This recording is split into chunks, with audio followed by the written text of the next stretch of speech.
یہ ہے ثم تکون خلافۃ علی منہاج النبوہ، پھر ایک دور آئے گا خلافت علی منہاج النبوہ کا۔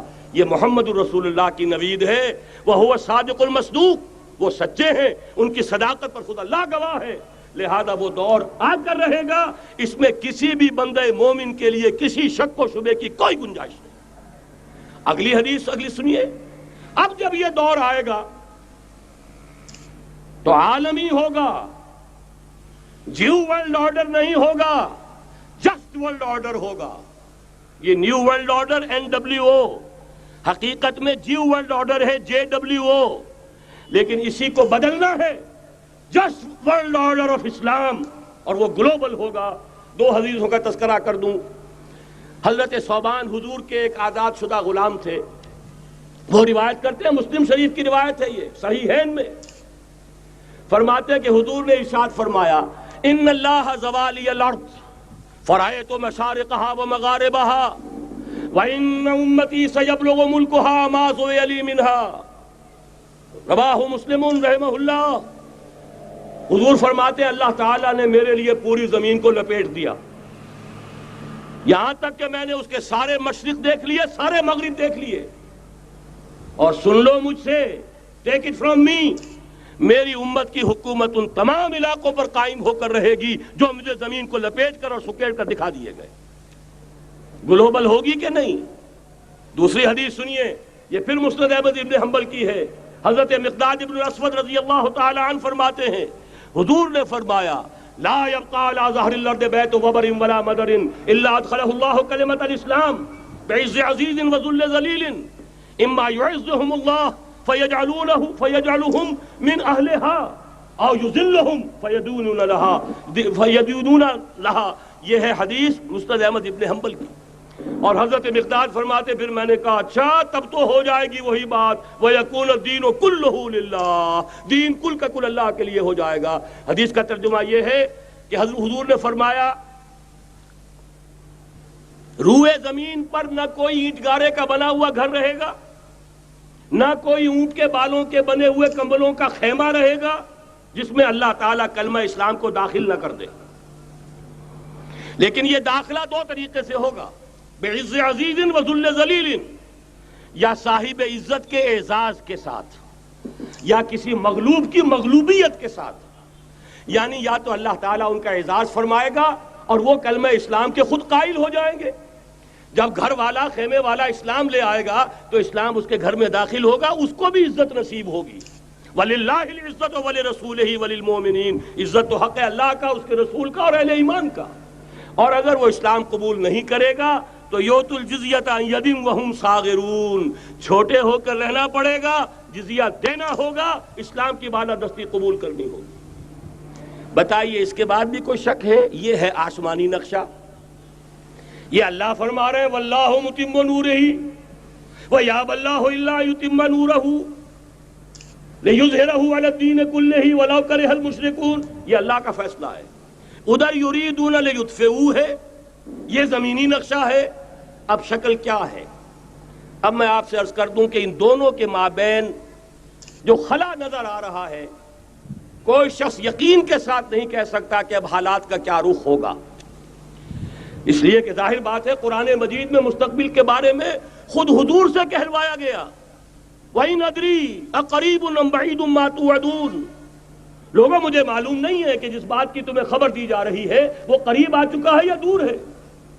وَإِنْ أَدْرِي لَعَلَّهُ فِتْنَةٌ لَكُمْ وَمَتَاعٌ إِلَىٰ حِينٍ، اور میں نہیں جانتا، ہو سکتا ہے اللہ کچھ اور مہلت دے دے تمہیں، اور کچھ اور آزمائش جو ہے اس کے لیے تمہارے لیے کوئی اور مہلت عطا فرما دے، ہو سکتا ہے۔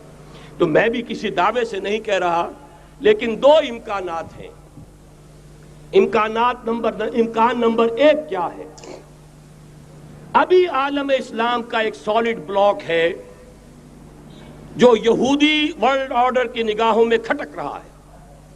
میں کھٹکتا ہوں دل یزداں میں کانٹے کی طرح۔ اگرچہ ان کی اسٹریٹجی کیا ہے؟ ایک ایک کر کے ان کے حصے بکھرے کر کے تیا پانچا کرو۔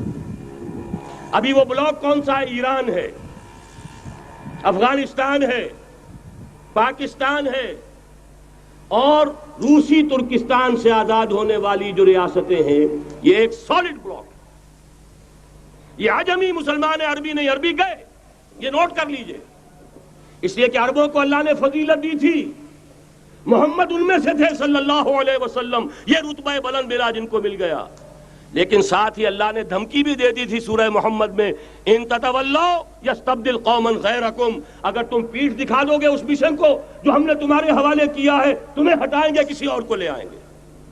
اور یہ بات ہو چکی ہے 13ویں صدی عیسوی میں، 1258 میں جب سقوط بغداد ہوا ہے، عربوں کے ہاتھ سے عالم اسلام کی قیادت چھین لی گئی، معزول کر دیا گیا۔ اس کے بعد قیادت کن کے ہاتھوں میں آئی؟ ترکوں کے ہاتھ میں، ترکان تیموری ہندوستان میں، ترکان صفوی ایران میں، ترکان سلجوقی مڈل ایسٹ میں، اور ترکان عثمانی کا تو کہنا ہی کیا ہے، وہ ایشیا مائنر سے چل کر آپ کو معلوم ہے کہ مشرقی یورپ کا کتنا بڑا علاقہ، دی گریٹ آٹومان امپائر اس صدی کے آغاز تک قائم تھی۔ اس صدی میں عجیب عجیب معجزے ہوئے ہیں۔ گریٹ آٹومان امپائر جو 3 بر اعظموں پر محیط، نام و نشان ختم۔ The great U S S R, نام و نشان ختم۔ اب تو روس صاحب ایک ملک کی حیثیت سے رہ گئے۔ یہ اس صدی میں 2 اور وقت نہیں ہے میں اور آپ کو کیا بتاؤں، اس صدی میں تو بڑے بڑے عجیب عجوبے ہوئے ہیں، بڑی بڑی 2 عظیم جنگیں ہو چکی ہیں، تیسری جو ہے سر پر کھڑی ہے، دور نہیں ہے، جس کو حدیث میں کہا گیا ہے الملحمۃ العظمی، تاریخ انسانی کی عظیم ترین جنگ، اور وہی صلیبی جنگ جس کا آغاز بوسنیا سے ہو چکا ہے۔ بہرحال اس وقت جو میں کہہ رہا تھا، ورنہ میرے پاس تو یعنی یہ کہ درد دل کہنے کے لیے وقت نہیں ہے، مجھے اپنی بات کو محدود کرنا پڑ رہا ہے، لیکن میں اب آ رہا ہوں اصل موضوع کی طرف، کہ ایک امکان تو یہ ہے کہ اس بلاک میں اسلام کا احیاء ہو، اور اس کے لیے کچھ نویدیں بھی موجود ہیں احادیث نبویہ میں۔ وہ تو آپ نے سنا ہوگا اقبال کا شعر، میرے عرب کو آئی ٹھنڈی ہوا جہاں سے، میرا وطن وہی ہے، میرا وطن وہی ہے۔ حدیث میں آتا ہے یخرج ناس من المشرق یؤتون للمہدی یعنی سلطانہ، مشرق سے فوجیں نکلیں گی کہ جو کہ مہدی کی حکومت قائم کریں گی۔ یہ مہدی اہل تشیع کے مہدی اور ہیں، ہمارے مہدی اور ہیں۔ اہل تشیع کے عقیدے کے مطابق ان کے بعد میں امام جو روپوش ہو گئے تھے وہ امام مہدی ہے، وہ ظاہر ہو جائیں گے، ابھی امام غائب ہیں، پھر وہ ظاہر ہو جائیں گے۔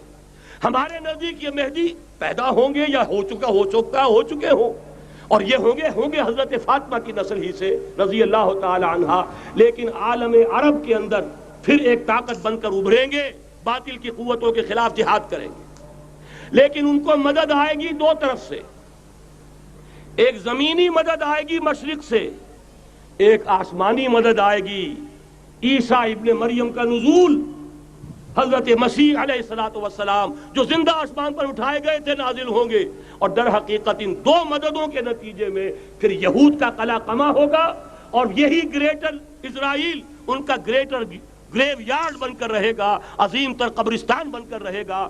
اس کی بڑی واضح حدیثیں موجود ہیں، اس کی بڑی تفصیلی خبریں موجود ہیں، یہ احادیث کی کتب کے اندر، بدقسمتی سے ہماری اس کی طرف توجہ نہیں۔ ایک تو یہ ہو سکتا ہے، اسی طریقے سے ایک اور حدیث ہے، یخرج من خراسان رایات سود، اور یہ مسلم شریف کی روایت ہے، نوٹ کیجئے گا، نہیں ترمذی شریف کی روایت ہے، یخرج من خراسان رایات سود لا یردها شیء حتی تنصب بایلیا، اور خراسان حضور کے زمانے میں آج کے افغانستان کا نام تھا۔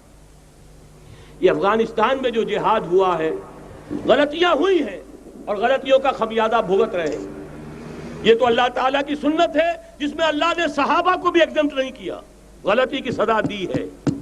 35 صحابہ کی غلطی غزوہ احد میں ہوئی، جہاں سے حکم تھا کہ مت ہٹنا، 50 میں سے 35 ہٹ گئے، نتیجہ کیا نکلا؟ فتح شکست میں بدل گئی، 70 صحابہ شہید ہو گئے۔ اللہ تعالیٰ نے فرمایا وَلَقَدْ صَدَقَكُمُ اللَّهُ وَعْدَهُ إِذْ تَحُسُّونَهُم بِإِذْنِهِ حَتَّىٰ إِذَا فَشِلْتُمْ وَتَنَازَعْتُمْ فِي الْأَمْرِ وَعَصَيْتُمْ مِن بَعْدِ مَا أَرَاكُم مَّا تُحِبُّونَ۔ مسلمانوں ہم سے گلہ نہیں کر سکتے، ہم نے اپنا وعدہ سچا کر دکھا دیا تھا جبکہ تم انہیں گاجر مولی کی طرح کاٹ رہے تھے، لیکن جب تم ڈھیلے پڑ گئے، تم نے ڈسپلن کو توڑا، تم نے اختلاف کیا تو سزا دی ہم نے۔ تو اگر صحابہ کرام رضوان اللہ تعالی علیہم اجمعین، خیر الناس بعد الانبیاء، پوری نوع انسانی کے اندر انبیاء کے بعد بلند ترین انسان، اگر ان کی بھی غلطی کا خمیازہ جو ہے اللہ نے چکھایا، کیوں چکھایا؟ ضروری تھا، آئندہ کے لیے سبق ہو جائے۔ یہ وَلِيُمَحِّصَ مَا فِي قُلُوبِكُمْ، تاکہ تمہارے دلوں کے اندر اگر کہیں کوئی کھوٹ ہے اور پاک کر دیں ہم۔ اس لیے بہرحال غلطیاں ہوئی ہیں افغانستان میں، ایک امام کے ساتھ بیعت نہیں تھی، بلکہ بدقسمتی اور بڑھ کر یہ ہے بیعت کر کے توڑ دی۔ عبد الرسول سیاف صاحب کے ہاتھ پر ہمارے پاکستان کے 7 گروپ جو تھے، انہوں نے عین حرم میں بیٹھ کر بیعت کی اور پاکستان آ کر بیعت توڑ دی۔ سزا اس کی مل رہی ہے، آپس کی خانہ جنگی یوں ہی نہیں ہو رہی، کوئی سبب ہے، لہذا یہ سزا تو ملے گی، لیکن جتنا خون یہاں پر خلوص کے ساتھ دیا گیا ہے اس کی مقدار بھی کم نہیں ہے۔ یہاں سے خیر برآمد ہوگا۔ اور دوسری بات اپنے بارے میں نوٹ کر لیجئے، یہ پاکستان، بچا کھچا Pakistan, what remains of Pakistan, یہ اصل میں ہے کیا؟ مولانا بہت خوبصورت انداز میں فرما رہے تھے، یہ 313 نہیں تھے، اسلام تھا۔ اسی طرح نوٹ کیجئے، پاکستان نہیں ہے، 4 صدیوں کی تجدیدی مساعی کا حاصل ہے۔ آپ نے کبھی نوٹ کیا ختم نبوت کے بعد اب سب سے اونچا منصب کس کا ہے؟ مجددین۔ سنن ابی داؤد کی روایت، ان اللہ یبعث فی هذه الامہ علی راس کل 100 عام من یجدد لها دینها۔ اور نوٹ کیجئے، کوئی بات ہے 1000 برس تک سارے مجدد عالم عرب میں پیدا ہوئے، جیسے ہی دوسرا 1000 سال شروع ہوا، الف ثانی کا مجدد اعظم شیخ احمد سرہندی کہاں تھا؟ صنم خانہ ہند میں حاضر ہوا۔ میں شیخ مجدد کی لحد پر، وہ خاک کے ہے زیر فلک مطلع انوار، گردن نہ جھکی جس کی جہانگیر کے آگے، جس کے نفس گرم سے ہے گرمی اعراض۔ وہ پھر 12ویں صدی کا مجدد اعظم امام الہند شاہ ولی اللہ دہلوی، 13ویں صدی کا مجدد اعظم سید احمد بریلوی، اس کے خون کا امین اور اس کے ساتھ کے شہداء کے خون کا امین، ان کے جسموں کا امین، آپ کا خطہ ہزارہ، آپ کا خطہ سوات، اس میں ان کی جانیں ہیں جو دی گئی ہیں۔ اور وہ نہایت میں آپ سے عرض کر دوں، دور صحابہ کے بعد اتنا خالص اسلامی جہاد پوری مسلمان تاریخ میں نہیں ملے گا جتنا وہ تحریک شہیدین کا تھا۔ 14ویں صدی ہجری میں شیخ الہند جیسا مجاہد اعظم کہ انگریز نے گرفتار کر کے قید بھی کیا ہے، تو کہاں؟ ہندوستان میں نہیں، کہاں؟ جزیرہ سائرس، کیا نام تھا؟ بالٹا، جزیرہ مالٹا، بحر روم میں۔ اقبال کے نفس سے ہے لالے کی آگ تیز، ایسے غزل سرا کو چمن سے نکال دو۔ کہیں ہندوستان کی کسی جیل میں ہوا تو شاید اس کے نفس کی گرمی ہی سے کوئی حرارت پیدا ہو جائے۔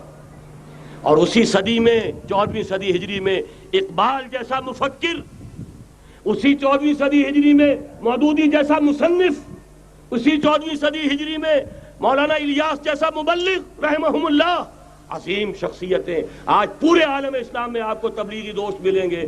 یہ کہاں سے شروع ہوئی تحریک؟ دہلی کی ایک چھوٹی سی مسجد سے، وہ مسجد بنگلے والی اب تو بڑی عالیشان ہو گئی ہے، جب وہاں شروع ہوا تھا کام بڑی چھوٹی سی مسجد۔ یہ سارے کام یہاں کیوں ہوئے؟ پورا عالم اسلام آزاد ہوا، کہیں نعرہ اسلام کا نہیں لگا، کہیں عرب قومیت پر، کہیں کسی اور عصبیت پر تحریکیں چلی ہیں، صرف تحریک پاکستان تھی کہ پاکستان کا مطلب کیا؟ لا الہ الا اللہ۔ کوئی سبب ہے کہ یہاں قرارداد مقاصد پاس ہوئی، حاکمیت اللہ کی ہے، کہ اکبر نام لیتا ہے خدا کا اس زمانے میں۔ یہ سارا ماضی سامنے رکھیے اور حضور کی دی ہوئی پیشن گوئیوں کا مستقبل سامنے رکھیے، ان دونوں سے ثابت ہوتا ہے اس خطہ ارضی سے کچھ ہونا ہے۔ اگرچہ بھٹکے ہوئے ہیں، لیکن کبھی بھولی ہوئی منزل بھی یاد آتی ہے راہی کو، اور بھٹکے ہوئے آہو کو پھر سوئے حرم لے چل۔ اس کی ضرورت ہے مسلمان کو، پھر اس کا مقصد یاد دلایا جائے۔ پاکستان اس لیے نہیں بنایا گیا تھا کہ ہمارے ہاں ٹاٹے اور برلے نہیں تھے تو ہمارے پاس اس کے بھی باپ وجود میں آ جائیں، اس لیے تو نہیں بنایا گیا تھا۔ پاکستان اس لیے نہیں بنایا گیا تھا کہ جاگیرداروں کی جاگیرداریاں محفوظ ہو جائیں، پاکستان اس لیے تو نہیں بنایا گیا تھا اور یہ کہ نمازیں اور مسجدیں تعمیر ہو جائیں، مسجدیں تو امریکہ میں تعمیر ہو رہی ہیں، عالی شان سے عالی شان، اس لیے پاکستان نہیں بنا تھا۔ آج بھی مسلمان، میں معذرت سے عرض کر رہا ہوں مولانا سے، آج بھی بھارتی مسلمان کی ایوریج نمازی ہونے کے اعتبار سے پاکستانی مسلمان سے کہیں بہتر ہے۔ آج بھی برقع نظر آ جائے گا تو ہندوستان میں نظر آ جائے گا۔ میں نے اپنی آنکھوں سے دیکھا چند سال پہلے، جب مکہ مسجد حیدرآباد دکن میں 3 دن مسلسل میری تقریریں ہوئی ہیں، 10,000 مرد اور 5,000 خواتین، اور ان میں سے کوئی بغیر برقعے کے نہیں تھی۔ ایک سیلاب نظر آ رہا تھا برقعوں کا کہ جب جلسہ ختم ہوا ہے رات کے 12 بجے 3 دن تک متواتر۔ یہاں کہاں نظر آئے گا برقع آپ کو؟ یہاں تو جس کے بعد 2 پیسے ہو گئے اس نے سب سے پہلے برقع اتار کے پھینک دیا۔ معلوم اچھی طرح سمجھ لیجئے، یہ چیزیں تو وہاں زیادہ ہیں یہاں کی نسبت۔ اصل ضرورت تھی کہ یہاں اس نظام کو قائم کیا جائے، وہ نظام عدل اجتماعی، وہ جس میں حریت ہو، جس میں عام آدمی بھی خلیفہ وقت کو ٹوک سکے۔ یہ کرتا کیسے بن گیا؟ ایک خاتون بھی کھڑی ہو کر دامن پکڑ لے، عمر تمہیں کیا حق ہے کہ ہمارے مہر کے اوپر پابندی لگا رہے ہو، جبکہ اللہ نے نہیں لگائی۔ اللہ قرآن میں قنطارہ کا لفظ استعمال کر رہا ہے۔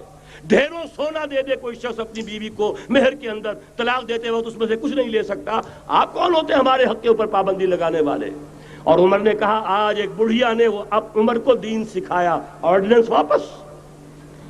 حضرت سعد بن ابی وقاص رضی اللہ تعالی عنہ جو فاتح ایران تھے، وہ گورنر ایسے ہی نہیں بن گئے تھے ریوڑیاں بٹی ہو اور گورنر ہی مل گئی ہو، وہ تو خود فاتح تھے ایران کے، اس لیے گورنر تھے۔ صرف ایک پرچہ پہنچا ہے بارگاہ خلافت میں، حضرت عمر فاروق کے پاس انفارمیشن آئی، سعد نے اپنے گھر کے باہر ڈیوڑی بنا لی ہے اور ایک دربان کھڑا کر دیا ہے، حضرت بلال کو بھیجا ہے رقعہ دے کر، اور یہ حکم تھا کہ بلال پہلے تو جاتے ہی ڈیوڑی میں آگ لگا دینا، پھر یہ رقعہ دینا میرا۔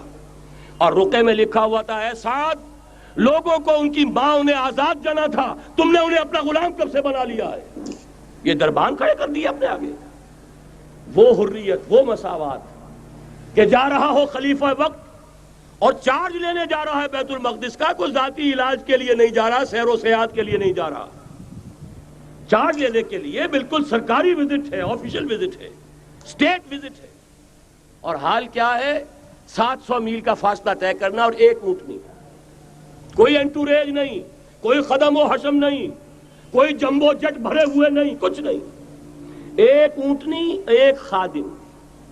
اس ایک اونٹنی پر چونکہ راستے کا راشن بھی ہے لہذا 2 آدمی نہیں بیٹھ سکتے، ایک بیٹھ سکتا ہے۔ ایک منزل خلیفہ وقت بیٹھا ہوا ہے اوپر اور خادم نکیل پکڑ کر چل رہا ہے، اگلی منزل خادم اوپر بیٹھا ہے اور خلیفہ وقت عمر بن الخطاب رضی اللہ تعالی عنہ اور وہ آگے آگے نکیل پکڑ کر چل رہے ہیں۔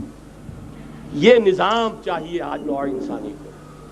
اس کے انتظار میں، اس کی تلاش میں نوع انسانی نے کتنے تجربے کر لیے، کیسی چھلانگیں لگائیں، ملوکیت ختم کی، آسمان سے گرا کھجور میں اٹکا، جمہوریت آئی نام نہاد، لیکن وہ سرمایہ دارانہ نظام بن کر آگے سے بڑھ کر لعنت بن گئی۔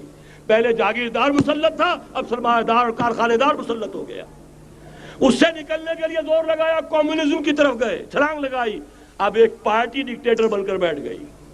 انسان رست از یک بنتا افتاد در بندے دیگر، ایک چیز سے غلامی سے نجات پاتا ہے، دوسری میں پھنس جاتا ہے۔ اور کیوں؟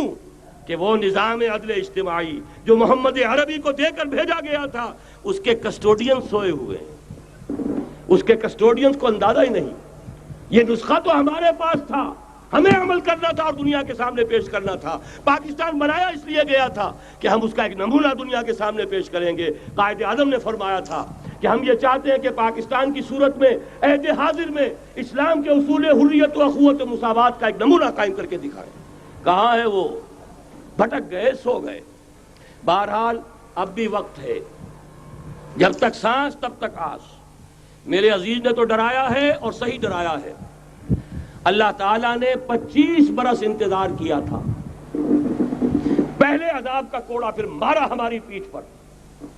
وَلَنُذِيقَنَّهُم مِّنَ الْعَذَابِ الْأَدْنَىٰ دُونَ الْعَذَابِ الْأَكْبَرِ، بڑے عذاب سے پہلے چھوٹا عذاب کا مزہ چکھائیں گے۔ لَعَلَّهُمْ يَرْجِعُونَ، شاید کہ لوٹ آئیں۔ وہ ہم سے 1000 میل کے فاصلے پر ہوا تھا، اگرچہ 93,000 ہمارا کڑیل جوان، جن میں غالباً 43,000 فوجی، اور یہ کہ تقریباً اتنی تعداد میں جو غیر فوجی تھے، وہ اس ہندو کے غلام بنے، قیدی بنے، جن پر 800 برس تک، کہیں 600 برس تک، کہیں 1000 برس تک حکومت کی تھی۔ اتنی بڑی شکست کا کلنک کا ٹیکا ہماری پیٹھ پر پڑا۔ پہلے عذاب کا کوڑا آ گیا تھا، 25 برس ہو گئے تھے قمری حساب سے، نوٹ کر لیجئے، یہ نہ سمجھیے 24.25 برس ہوئے تھے، 24.25 برس قمری حساب سے 25 برس تھے۔ اور اب نوٹ کر لیجئے اگلے 25 برس کے پورے ہونے میں اگلے رمضان کی 27 تاریخ تک صرف مہلت ہے، نصف صدی پوری ہوا چاہتی ہے۔ کوئی عجب نہیں اس عذاب الادنیٰ کے بعد ہم جاگے نہیں، ہوش میں نہیں آئے، کوئی عجب نہیں کہ بڑے عذاب کا کوڑا ہماری پیٹھوں پر برس جائے۔ لیکن مجھے یہ یقین ہے، نوٹ کر لیجئے، اگر یہ دوسرا امکان ہو گیا، خدا نہ خواستہ اللہ کے عذاب کا کوڑا ہماری پیٹھ پر برسا، مجھے یقین ہے اللہ ہندوؤں کو مسلمان بننے کی توفیق دے گا، لیکن اسلام کا بول بالا اسی خطے سے ہوگا۔ تاریخ میں یہ ہو چکا ہے آیا فتنہ تاتار کے افسانے سے، پاسباں مل گئے کعبے کو صنم خانے سے۔ تاتاریوں کے ہاتھوں کروڑوں مسلمان قتل ہوئے، لیکن اسلام نے تاتاریوں کو فتح کر لیا، اور پھر اسلام کا مسلمانوں کا دوسرا دور عروج انہی تاتاریوں کی مختلف شاخوں کے تحت ہوا۔